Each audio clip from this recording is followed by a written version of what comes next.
Way out of chronic migraines and headaches is to restore your health. This is a major message that I have to people. You're not doomed and defective because you have chronic head pain. What's happening is you've been knocked out of a state of health and your body wants to get back into a state of health. And when we're in a state of health, our body doesn't generate symptoms like headaches and migraines. So when people say, what do I need to do to stop getting migraines? And I say, well, you need to restore your health. A lot of times people are like, what are you talking about? I want to go over some of the common misconceptions that people have when we talk about restoring our health and what does that actually mean.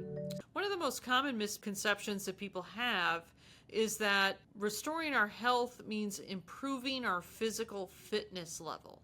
Okay, so our physical fitness level is sort of how much physical activity can our body produce, or how much physical activity can our body withstand before it gives out, right? That correlates to our physical fitness.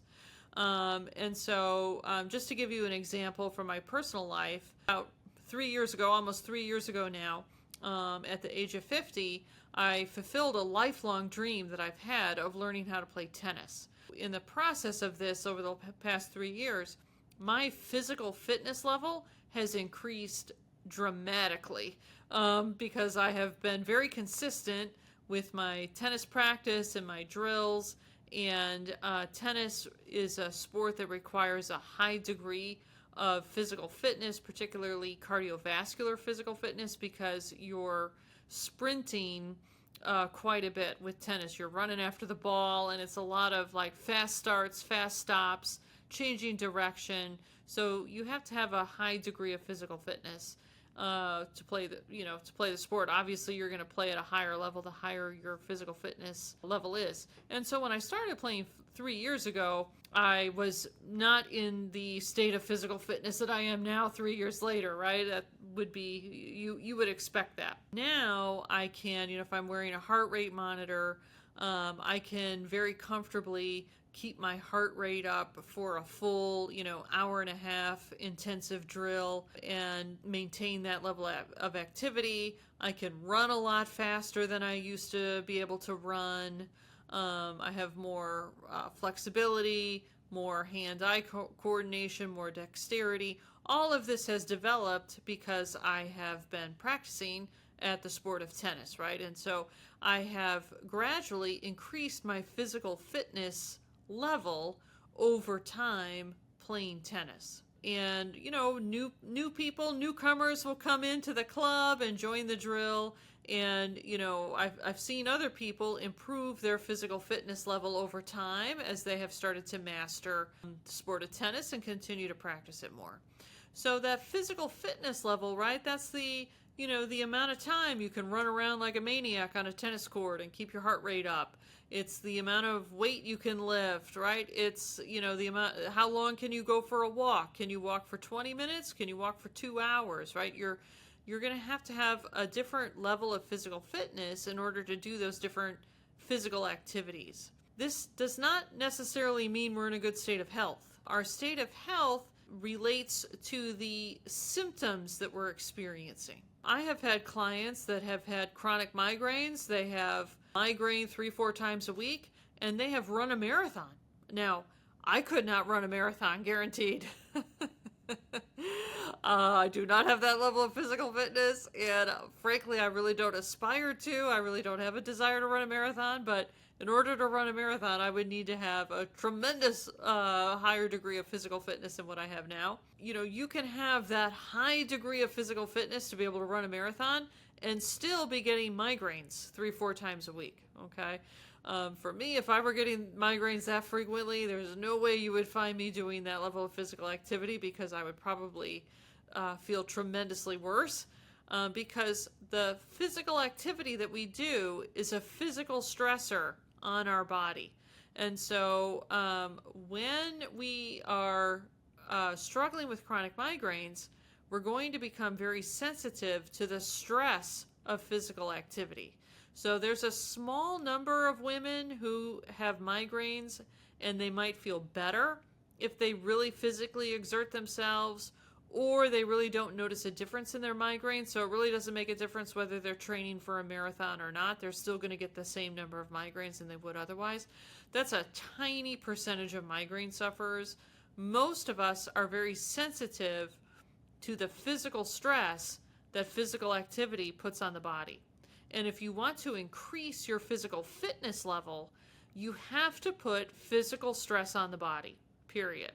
The body increases its physical fitness level by responding to the physical stress that we put ourselves under while we're training, right? So if we're doing resistance training, if we're lifting weights, we can lift more and more of weight, higher and higher amounts of weight, because we have done that training. We have engaged in that amount of physical stress.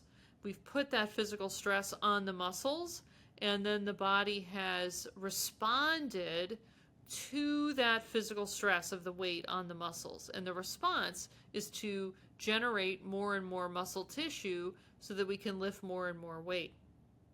There is another component of this where you're actually building new neuronal connections between your brain and the muscles that you're training with the weightlifting, right? So if you've ever done weight training or resistance training, when you start out doing a new type of, lift, a new type of movement, something new, it's very common to struggle with that at the beginning. It's like, okay, how do you want me to do this? What am I doing here?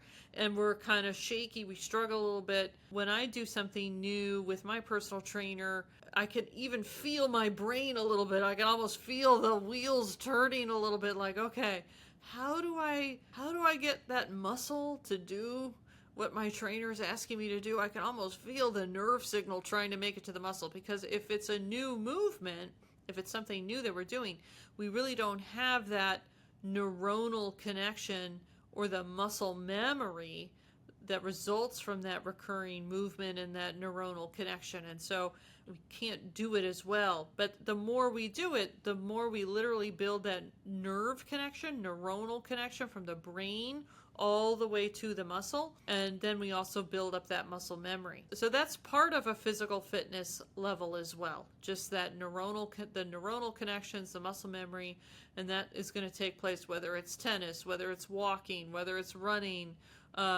bicycling, lifting weights, right? Basketball, softball, like whatever it is that we're doing, if it's a sport that we're having fun with, or if it's just, something like walking or riding our bike or hiking or that type of thing. We're going to increase our physical fitness level. We're going to increase our body's ability to exert itself. And then we're also going to build up those neuronal connections and muscle memories. But all of that is going to put a physical stressor on the body. It's our resiliency and vitality that allows us to weather the stress of the physical activity that we're doing. But that is separate from our physical fitness level. Okay, so when I talk about restoring your health, a lot of people will say, well, I can't exercise, so how am I going to restore my health if I can't exercise? Every time I exercise, I get a migraine. So you're telling me to restore my health to stop getting migraines, but I can't exercise. So what are you talking about? So exercise, physical activity, our physical fitness level, that is completely separate from our state of health. We know we're not in a state of health when we are experiencing symptoms. Our physical fitness level is totally separate from that. The pain that we might have the day after we do weight training, it's not really a symptom. It's an expected response to the exertion that we put on the muscle and the actual little tiny amount. What you're doing actually is you're actually generating a little bit of muscle damage, and then the body heals that damage to the muscle, and the healing process builds up more muscle and makes the muscle stronger, so then the next time you can lift a little bit more. You keep doing that over and over again, and then you get stronger because you're building up the muscle. So the pain that you're experiencing after that type of workout, it's not technically a symptom, okay? It's the expected result of what you have done to exert the body. Versus a symptom is a signal, is some discomfort or a signal that your body is generating when things are not working optimally. Okay, so those are two very different things. So I hope this helps. I hope this clarifies. If you had this little bit of confusion here as to what does it mean to restore your health and what does that have to do with my physical fitness level or my ability to exercise or be active. So let me know in the comments if you have any other questions for me around what does it mean to restore your health. And let me know if you were a little bit confused too, and if this helped. I would love to get some feedback for you around that, because I want to do these little videos to try to help people learn, what does it mean to restore our health, and ultimately, how do I get rid of these migraines, right? So very good. Thanks for joining me today. I'll talk to you soon.